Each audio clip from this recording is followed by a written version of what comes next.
Eu estava explicando que em 2015 teve essa maioria opositora, que era a maioria qualificada, ou seja, que é a maioria num congresso em qualquer país, é aquela que pode levar os projetos para frente ou bloquear os projetos. E sendo uma maioria opositora, Maduro se vê contra a parede, porque a Venezuela já está numa situação econômica comprometida, já a falência é inevitável, porque a importação tinha diminuído, ou seja, se eu crio uma república em 20 anos para depender do petróleo, e o petróleo cai o preço, e essa economia era importando 90% do nosso consumo era importado, então não posso já garantir esse mesmo 90%, apenas um 20% e a galera lá dentro, como é que tem a expressão no Brasil? Que sofra, né? Que sofra por chegar nesse pouco que a gente vai levar. O que eu posso falar de exemplos? A inflação muito alta, a Jéssica falou dos 50%, na época, hoje está em 1.500%. Ou seja, em 5 anos. Então, 50% já era duro para o venezuelano. Ou seja, o nosso salário tinha até 3 empregos para poder garantir o pouco. Em outros vídeos, já falei do exemplo que o meu cartão de crédito, numa época, eu usei 2 cartões para pagar um pão. Então, a inflação estava muito alta e é aquela hiperinflação, que é você passar de manhã por um local, uma loja, e tem um determinado produto a um valor, se você voltar pela noite, já o valor mudou.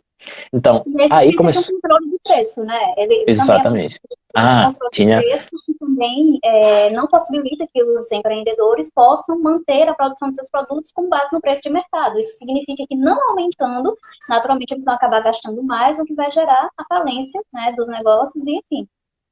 Sim, e começou a surgir aqueles produtos básicos, que a lei de controle de preços, inclusive foi criada nessa época,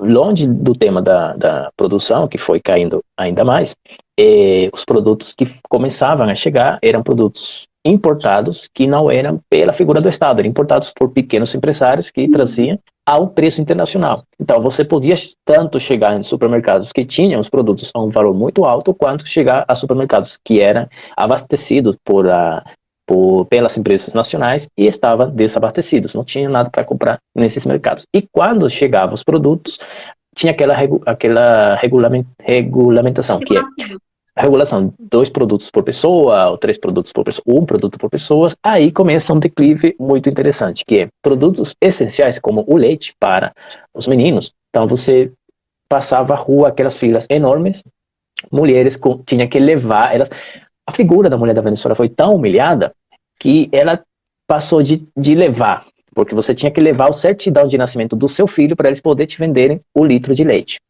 Daí mudou para que a pessoa tinha que chegar com o filho no mercado. Porque os caras não deixaram, ainda eles falavam que o certidão podia ser de mentira. Então a mulher na fila com o filho no colo, esperando que chegasse o caminhão, se ia chegar, para poder comprar o litro de leite. Esse é um exemplo apenas. Se eu falar, por exemplo, de outra população, como é a população idosa, que eu trabalhei com idosos lá em 2018, 17 e 18, tinha fila. Até esse ano teve protesto de idosos. Por quê? Porque você envelhece num país onde não tem saúde pública, onde você adoece de determinada doença, valga a redundância. Tem pessoas que não têm tratamento para o câncer, pessoas que não têm tratamento para a diabetes, pessoas com problemas de hipertensão, então não tem os medicamentos. E uma pessoa já idosa, infelizmente, com a pensão, com o apoio econômico que ele recebe graças ao seu próprio trabalho durante a vida, não consegue se manter. Como o governo atua sobre essas pessoas, ou começou a atuar sobre elas para manter o controle? Ele começa a entregar o que foi chamado na Venezuela bônus, que já vinha acontecendo com o Chávez, mas ainda as pessoas tinham certa independência. Então esses bônus, que por um lado funcionavam de maneira econômica, de outro lado funcionava com as chamadas bolsas de comida, que no Brasil seria tipo uma bolsa família, mas na Venezuela funcionou de maneira mais politizada. Ou seja, como eu falei que a lei de processos eleitorais foi modificada territorialmente você tinha que se cadastrar numa lista. Ou seja, e na lista era... Ou seja, nesse território tinha uma organização comunal que é chamada Conselho Comunal. Se você não estava de acordo com a política do momento, do Maduro, eles não te colocavam na lista. Então, quando passava o caminhão com a sacola de comida, eles entregavam as comidas que as pessoas estavam de acordo, as famílias, ou aquelas mais que tinham as crianças. Mas era, assim, obrigatório. Mas quando eles detectavam, por exemplo, como é normal, numa rua que você sabe que uma pessoa é a favor de um presidente ou é a favor de outro presidente, eles já detectavam isso. Então, essas pessoas não entregavam os alimentos. E assim foi para outra situação, por exemplo, o gás.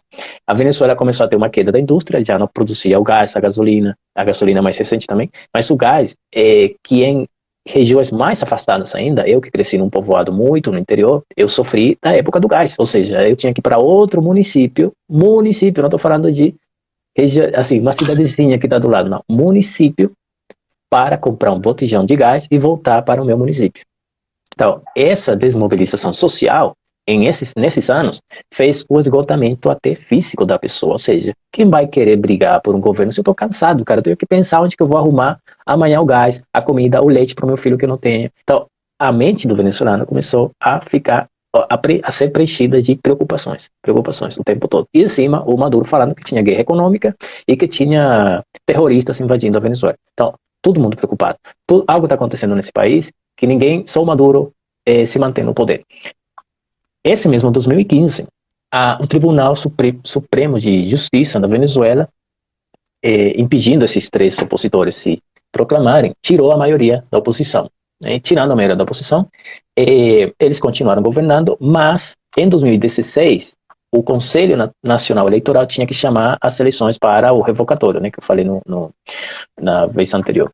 Eles não chamaram, eles falaram que iam aceitar o revocatório, sim, mas que iam adiar por algumas datas.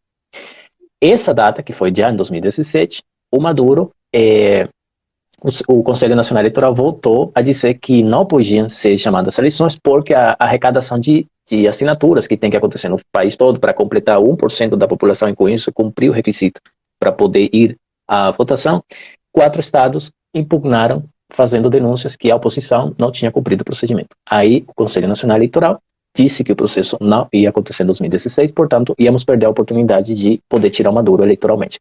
Começam os protestos nas ruas. Por quê? Porque eles estavam saindo meio que pela janela, ou seja, eles estavam fugindo pela janela e não pela porta, que é a forma oficial. Começam os protestos, já logo no início do ano, 2016, e esses protestos vão desde março e se agravam ainda mais, porque em março saem duas sentenças mais do Tribunal Supremo de Justiça, as quais a primeira tirava a imunidade dos parlamentares e a segunda entregava as responsabilidades ao Maduro para poder legislar em matéria penal, civil, econômica, política, militar, social. Ou seja, eles entregaram a um cara o poder de poder legislar indeterminadamente nesses aspectos. Tiravam também a imunidade do parlamentar, com isso a Assembleia Nacional ficava exposta.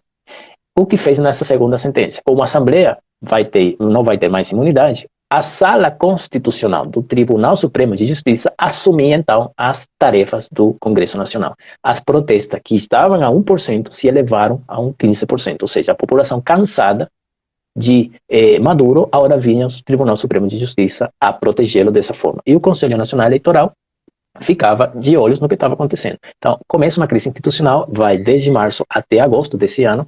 No total, foram 2017, né, que eu tô falando, foram 127 mortes em protestos, somente em protestos.